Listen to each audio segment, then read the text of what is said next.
Hello guys, আসসালামু আলাইকুম। New blog নিয়ে আসলাম আপনাদের মাঝে। চুলায় গড়াই দিয়ে দিলাম, পরিমাণ মতো তেল দিয়ে দিলাম। গরম হয়ে গেছে, মাছগুলো দিয়ে দিলাম। এটা হলো চান্দা মাছ, এটা নদীর চান্দা মাছ বলে। মাছগুলো আর ভালো করে একটু ভেজে নিব হালকা করে।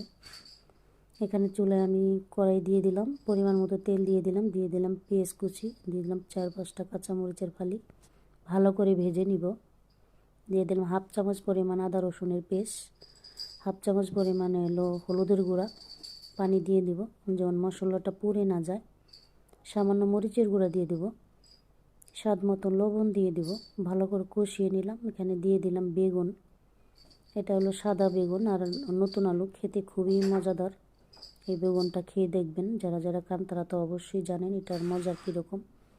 তো আমি কষিয়ে নিলাম কিছুক্ষণ, তারপরে দিয়ে দিলাম টমেটো। এই সিজনে তো এই সবজি খেতে খুবই মজা লাগে। তো আমি একটু কষিয়ে নিলাম ভালো করে।